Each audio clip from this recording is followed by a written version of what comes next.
Hello YouTube, this is Dave T and I'm with my wife Yvonne. She goes by YV, is her nickname. Say hello. Hello, everybody out there.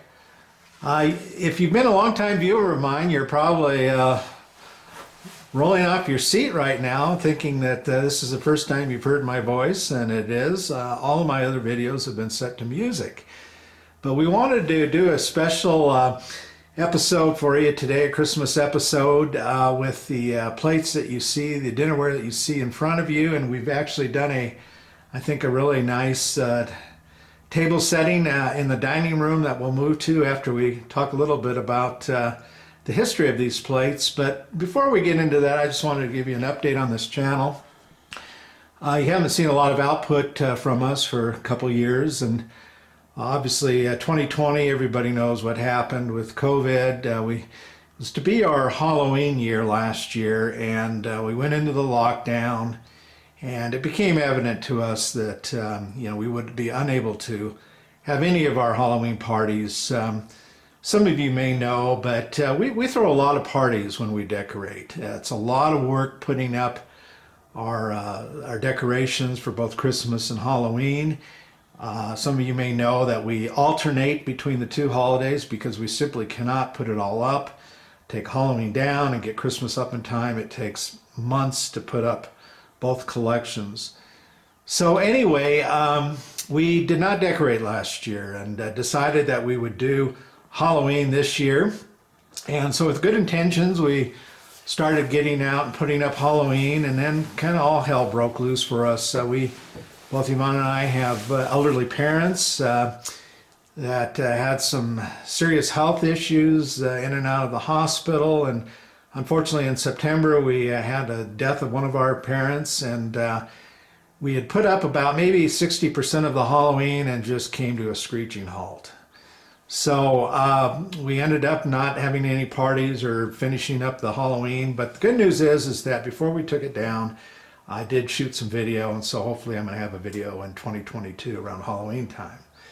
But anyway, that's kind of an update for this channel, but we thought we'd do a quick video here. And we are not decorated for Christmas other than what you're going to see, and I also have my big 14-foot tree up. But other than that, that is it. But anyway, what you see in front of you is some antique dinnerware. And I'm going to probably mess up the name here, but it's from Tablescape and Vogt, commonly called T&V, out of Limoges, France. So Limoges, France is a city southwest of Paris, and its placement is on a major river in France, so it made for a good area for factories. But the history of this area and how it became popular for pottery and what have you is that they found the primary clay mineral in the area. It's called kaolin. And kaolin, if you Google it, it's spelled K-O or K-A-O-L-I-N, and it's a very whitish, clayish looking substance, although it can also come in a powder. And they had very high quality kaolin in Limoges, France, very white, which is what you want. And so when you make it properly and then you glaze it properly, you get this translucence that pottery gives, good quality pottery. So anyway, what you see in front of you are some T&V Holly China. And T&V was a partnership began by the two men that I mentioned back in 1882. And they ran a Limoges-based decorating firm and factory in that area. There were quite a number of factories in that area, including Haviland. But anyway, and they produced china up until around 1907 when Tablescape retired. So not a real long period there. And not only did the factory produce high quality decorated china, but they also produced high quality whiteware that was exported into America for the American market. And T&V also had a decorating studio in New York City. Now the pieces you see in front of you, their holly pattern, is very, very prized by antique Christmas collectors of dinnerware and pottery. And what you see in front of you is their most popular version of the holly pattern. They do have some different colorations. There's another set that's highly collectible where the green is much darker. But I think it's safe to say that this is the most popular and highly coveted sets that they made of this coloration. And if you look at it, you can kind of see, first of all, there's a couple different edge patterns. There's a scalloped pattern, which is on my left. And then there's more of a rounded pattern that's on my right. I don't know whether within collectors there's a favorite amongst the two, but I would say that YV and I like the scalloped edges best. And the beauty I think you can see of it is just the craft, the fine work and craftsmanship on it. Look at the green around the edges and how it just kind of fades away to white as you go more towards the center of the dish. And then look at, the beautiful work on the holly leaves and berries. And I will hold up a piece here. See if we can get a close-up there. And let me turn it around just so you can see the mark. Hopefully the camera will focus there. Let's see here. That's kind of focusing.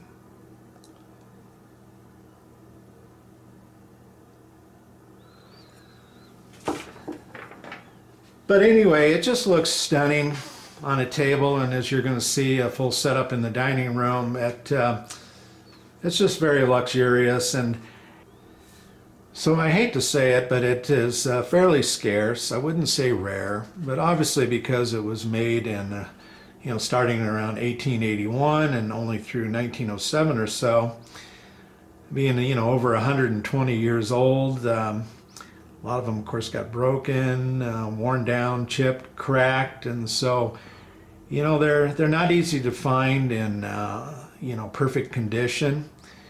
And when you do find them, you see them on eBay now and then, especially this time of the year, but they are a bit pricey because, you can see their beauty and their scarcity added to that.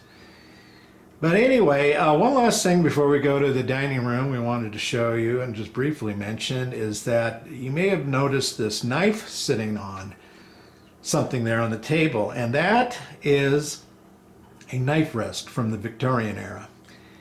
And, I guess, if you were cutting your meat or you buttered your bread or something like that, you didn't want to place that dirty knife down on the beautiful tablecloth. So they made these silver-plated knife rests. And let me just kind of show it to you here. And once again, I just don't know if this camera's going to want to focus on it, but you can see it's just got kind of a very pleasing look to the end of it.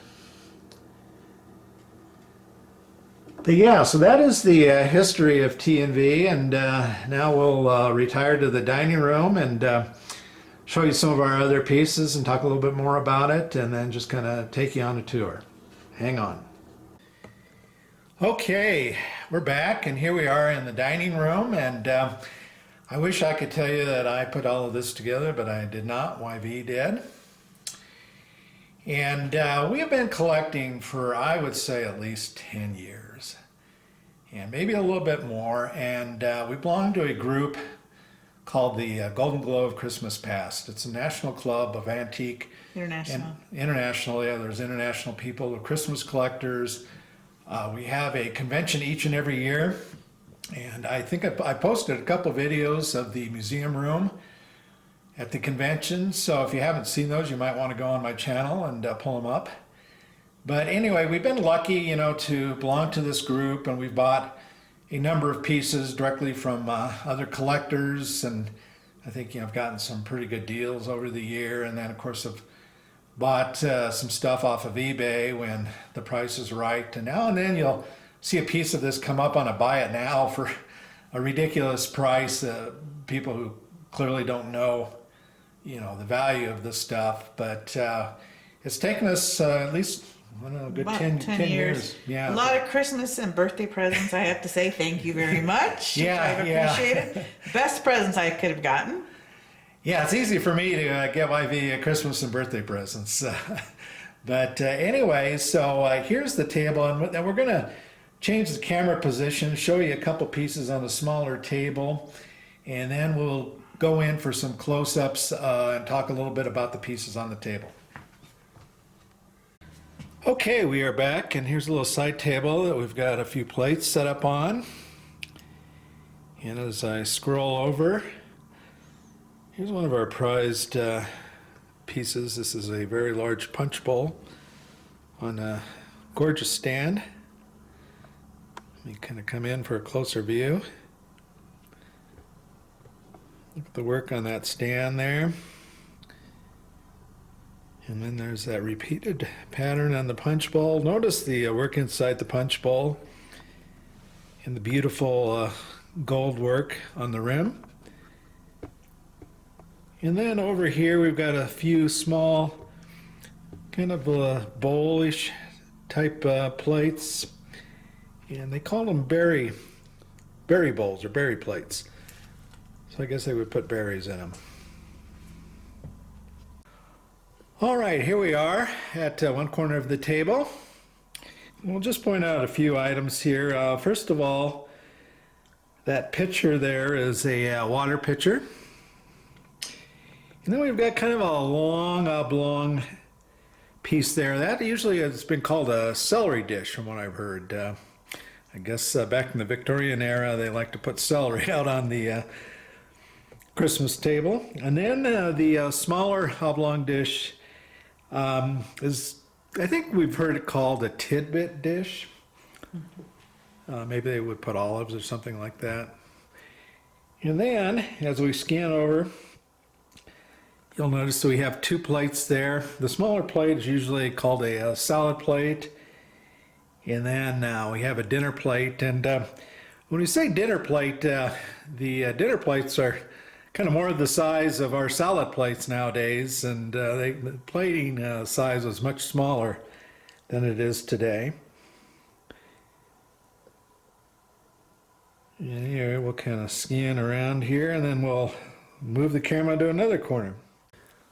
Okay, so here we are at another corner, and in front of you, you can see a sugar and creamer set. And then right behind it, a thing that kind of looks to me like a coffee pot or a teapot is actually called a chocolate pot. Chocolate back in the Victorian days was not nearly as prevalent as it is today, and so hot chocolate would have been a Luxury. very much a luxury.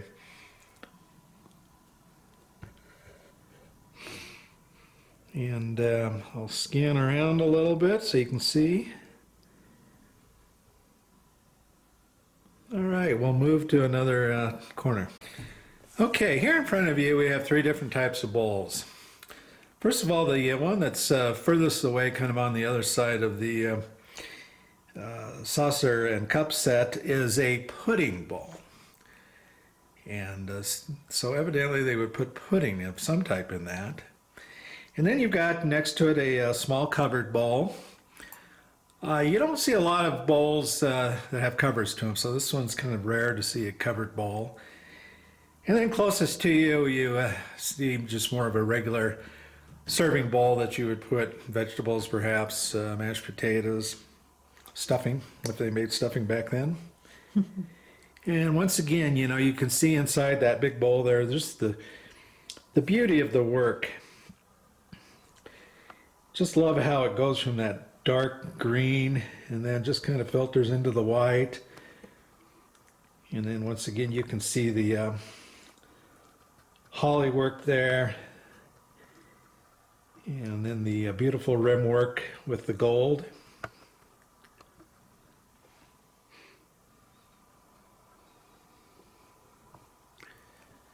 Okay, one more corner to visit.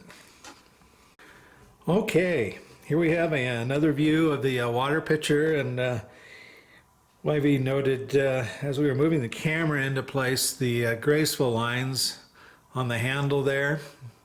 Just very pleasing to the eye. And then if you look right in front of it, you might say to yourself, well gosh, that kind of looks like maybe a oyster plate. Well, that's exactly what it is. It's a plate made specially for oysters. On the half shell, I'm guessing, from the large indentions. And then next to it there, looks like there's a small bowl on a plate, and actually the two of them are connected together. And we've heard that referred to as a mustard pot and also a mayonnaise bowl. So evidently they put some kind of condiment like that in it. And then here we have a platter.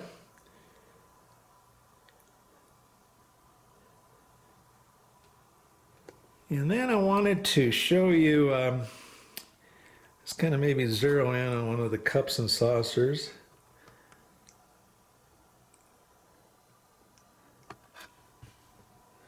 Once again, you just can see that beautiful green that just fades into the white, the holly, and if you look over the rim there, you can see the holly inside the cup also. And then on the centerpiece that YV did, yesterday we were at our local Christmas store, and we're walking around, and lo and behold, we found this 6-foot holly garland made out of glass. And of course we knew we were going to shoot this video today, and so we simply had to have it to interweave between the greenery there. Okay, so we'll switch out the camera here, and then I'll do some close-up work, and then we'll end the video. And we hope you enjoyed seeing our T&V Holly China. We enjoy it very much. And YB and I wish you a Merry Christmas and a Happy New Year. Take care. Happy holidays.